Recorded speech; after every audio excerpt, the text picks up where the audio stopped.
et que le premier qui fait tomber l'autre, il va prendre 2 points. Ok les gars, ici je suis parti. Donc les gars, je vais en compétition. Je vais arbitrer cette fois-ci. Et c'est pas la première fois, ça va être quand même quelques fois que je fais ça. Et là j'ai décidé d'en faire un petit vlog et en même temps en profiter pour expliquer un petit peu le système des points. En tout cas la base des systèmes des points en championnat. Les gars, il faut savoir qu'il y a plusieurs fédérations.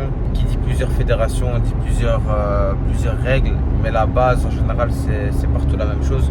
Chaque fédération peut suivre ses propres règles. Après la base, comme je l'ai dit, c'est toujours la même chose. On va voir en tout cas la base. Je vous expliquerai ça avant de vous mettre les images de moi qui arbitre. Comme ça vous comprenez un petit peu.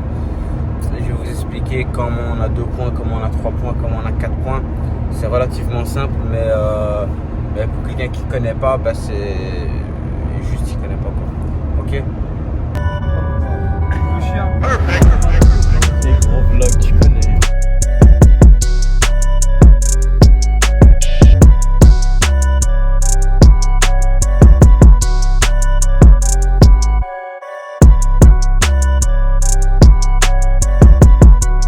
Avec le corps arbitral, on attaque, la compétition commence. Franchement, c'est une bonne compétition. Là, ils m'ont donné un t-shirt, il est tout large. À chaque compétition, à chaque fois qu'ils me donnent des t-shirts, c'est jamais ma taille. Ok, je vais vous expliquer un petit peu les points. Donc, je vais vous expliquer un petit peu le système des points. Donc, une amenée au sol. Donc, une amenée au sol, c'est 2 points. Ok. Donc les gars, une amenée au sol, c'est 2 points. Vous allez voir que tous les combattants, ils vont commencer debout. Tous les combattants vont commencer debout. Et que le premier qui fait tomber l'autre, il va prendre 2 points. Ok, donc ça, c'est pour l'amener au sol.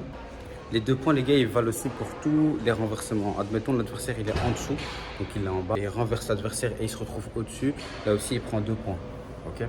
Donc pour tous les renversements qui commencent d'une garde, donc quand je dis la garde, c'est les jambes. Pour tous les renversements qui commencent d'une garde, l'adversaire, enfin celui qui initie la technique, il prend 2 points. Donc s'il est en bas, il retourne l'adversaire, il se retrouve au-dessus, il stabilise 3 secondes, il a 2 points. Ok. Maintenant, concernant le passage de garde, donc s'il passe les jambes, si l'adversaire qui est au-dessus, il doit passer ses jambes. Donc l'objectif, c'est de passer ses jambes.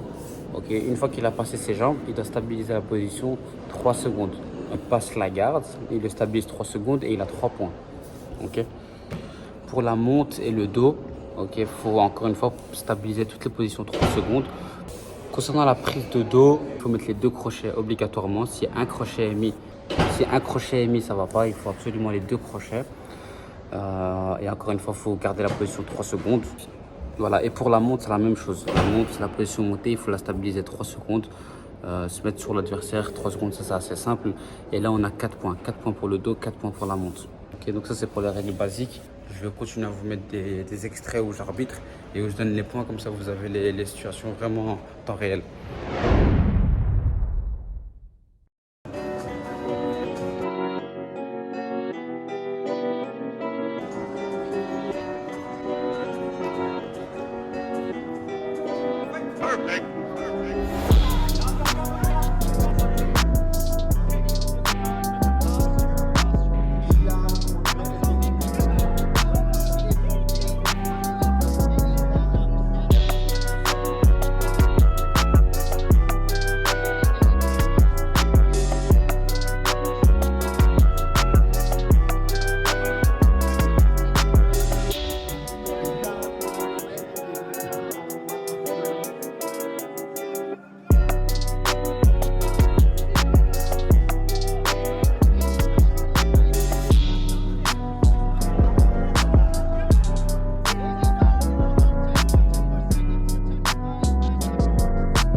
les gars, c'est pas, j'étais en train de chercher les toilettes, je tombe sur, bon c'est pas grand chose, mais quand t'es en train d'arbitrer, bon c'est pas grand chose, mais bon, quand t'as arbitré et quand t'arbitres, c'est mieux que rien. En vrai, il y a 2 biscuits et un croissant. J'ai trouvé quelque chose de bien plus intéressant. Ça, on est plus sur des biscuits, là on est sur des bons repas là. Après, il y a le choix quoi. Voilà, margarita, je sais pas quoi. Même en Allemagne les gars, Domino's Pizza, un truc de fou. Moi je vais pas tous les ouvrir mais voilà. Franchement c'est cool d'être arbitre. Hein. Tu manges une petite pizza. Mais ce qui est fou c'est que moi je suis en tant qu'arbitre, ça veut dire que je peux manger ce que je veux. Il y en a, ils sont en mode combattant. Ça veut dire qu'eux doivent faire attention, ils sont en stress et tout. Bref, le contraste il est fou, mais j'ai souvent été du côté des combattants quand on combat. Le jour du combat, moi je mange rien, j'arrive à rien manger. Donc, tu peux me mettre des pizzas, tout ce que tu veux. Tant que j'ai pas combattu, que j'ai pas fini, je pourrais pas manger comme je mange d'habitude. Ça c'est lié au stress. Hein. En tout cas là je suis en mode arbitre. Je me fais plaisir. En tout cas, c'est cool hein, d'être arbitre. Tu t'arrives, tu arbitres, tu as des pauses, tu manges des pizzas, tu es bien payé. Franchement, il y a des jobs plus compliqués. Hein. Ok, donc les gars, rappel au niveau des règles. Donc la position montée, quand on est sur l'adversaire, je vous mets une petite photo. Il faut stabiliser absolument la position 3 secondes minimum. Pour le dos, c'est la même chose. Il faut stabiliser la position 3 secondes pour avoir les 4 points. Donc 4 points pour le dos, 4 points pour la montre. Pour le dos, il faut mettre absolument les 2 crochets. Et si vous avez qu'un crochet qui est mis, c'est pas de points. C'est super important de comprendre ça. Si vous voyez en combat, quand moi, avant de donner les points, j'attends vraiment que le combattant il a stabilisé la position. Si les gars, il y a une spécificité aussi. Donc quand 2 adversaires sont debout, donc dès que le combat il commence, un adversaire, donc un des deux, peut-être même les deux, ils peuvent se mettre au sol directement. Donc ça, c'est autorisé. Seulement s'ils ils ont un contact. Ça veut dire que s'il prend le poignet de l'autre et puis il s'assoit, ou bien la tête, ou bien n'importe quoi, il faut qu'il y ait un contact. Il ne peut pas juste s'asseoir comme ça et attendre que l'adversaire vienne. Il doit d'abord aller au contact et puis s'asseoir. Comme vous le voyez ici, il prend et il s'assoit directement. Ok, ça va très très vite. Hein. S'il ne prend pas et qu'il s'assoit, il reçoit une pénalité. Je rappelle aussi que si l'adversaire il est inactif, donc si l'adversaire est inactif, l'arbitre a le droit de lui mettre une pénalité. Ok, une pénalité, c'est quoi? C'est comme si c'était un point en moins. Admettons, c'est 0-0, mais moi j'ai une pénalité et l'autre adversaire n'en a pas. Si c'est 0-0 à la fin du combat, c'est moi qui perds le combat.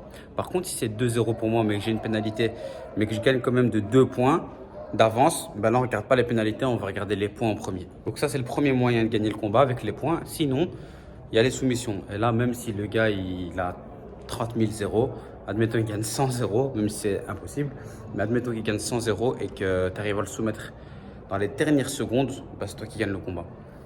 Donc même si tu es en train de perdre 20-0, donc ça peut arriver, enfin ça peut arriver, c'est assez rare mais ça peut arriver, tu peux quand même gagner le combat si tu arrives à le soumettre. Ok, clé de bras, clé articulaire, tout ce que tu veux, tout ce qui est autorisé. Donc les gars, dans cette compétition, il n'y a pas d'avantage. C'est plus facile en tant qu'arbitre, il n'y a pas d'avantage. Les avantages, je les avais expliqués dans mon autre vidéo. Ok, je vous mets le lien quelque part ici. Allez voir sur la chaîne, c'est juste la vidéo juste avant. À un moment donné, j'explique un petit peu les avantages, qu'est-ce que c'est, comment on peut les recevoir. Donc je résume un petit peu rapidement les règles. Les adversaires commencent debout. Soit il y a une amenée au sol d'un des deux adversaires. Donc là, s'il stabilise, donc s'il le fait tomber et il stabilise la position, il gagne 2 points. Soit un des deux adversaires décide de se mettre au sol directement. Et là, il n'y a pas de points, 0-0. Ensuite, pour qu'il y ait des points dans la suite du combat, il faut que l'adversaire, un des deux, donc celui qui est au-dessus, il faut qu'il passe la garde de celui qui est en dessous. Quand je dis la garde, c'est les jambes de l'adversaire. Okay, donc il faut qu'il passe les jambes et qu'il faut qu'il passe ses hanches et qu'il se retrouve sur lui. Là, il a 3 points. S'il va en position montée, donc vraiment sur lui, comme vous voyez ici, là, il reçoit 4 points. S'il prend le dos avec les 2 crochets comme vous voyez ici, 4 points aussi. Ok.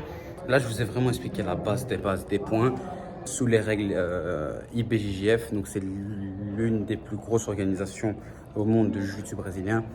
Après, chaque tournoi, on va dire, a ses propres, entre guillemets, règles. Mais ça, c'est la base. Ok. Comme par exemple ici, mais il n'y a pas d'avantage. Ok, si vous allez au championnat d'Europe IBJF, ben, il y aura des avantages. Donc les gars, si vous allez à une compétition, renseignez-vous bien sur les règles. C'est très très important. J'ai vu beaucoup d'athlètes qui perdaient les combats dans des championnats parce qu'ils ne connaissaient pas bien les règles.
Les gars, aussi on me demande ce que j'ai ici à mon poignet. Donc ça c'est pour différencier les deux athlètes. Ok, il y aura le coin rouge et le coin bleu. Il faut savoir que c'est une compétition de grappling, donc il n'y a pas de kimono. Ok, donc ça c'est aussi un truc que j'ai oublié de vous dire, c'est que c'est une compétition de grappling, donc il n'y a pas de kimono, donc c'est en rash guard et short. Donc rash guard et short obligatoire les gars, c'est pas un t-shirt. Le t-shirt c'est pas autorisé. Ok, c'est obligatoirement un rash guard. Là j'en ai eu un qui s'est présenté avec un t-shirt. Moi ça m'avait pas dérangé, mais l'arbitre qui était à la table, il voulait absolument un rash guard. Moi je vais pas vous mentir, je suis pas trop à cheval sur les règles comme ça, mais voilà. Puis les gens ils me regardent bizarre parce que je parle à la caméra. Donc voilà les gars, c'était la fin de journée. On a fini. C'était une longue journée. Enfin non, c'était pas une si longue journée, c'est juste que c'était un peu fatigant. C'est en Allemagne, c'est à 2h30 de chez moi. On a reçu des petits t-shirts. Je vais pas vous mentir, à chaque fois que je vais arbitrer. Donc c'est pas la première expérience. Attendez, hop, je vais caler le téléphone. C'est pas ma première expérience et à chaque fois on me donne des kimonos. Des t-shirts qui sont super grands, super larges. Regarde, c'est du L ou XL. N'oubliez pas de vous abonner les gars, activez la cloche. Abonnez-vous, activez la cloche, donnez un maximum de force les gars, il y a beaucoup de vidéos qui vont arriver. Il faut savoir que faire une vidéo, surtout sur YouTube, ça demande beaucoup d'investissement, ça demande beaucoup d'énergie et voilà, ça demande beaucoup de choses. Donc donnez de la force, mettez un petit j'aime, un petit commentaire, activez la cloche, partagez la vidéo les gars, c'est super important. Et les gars, on se voit bientôt. Maintenant c'est retour à la maison. Je vous jure les gars, vous voyez quand je filme comme ça, les gens qui passent, ils me regardent bizarrement.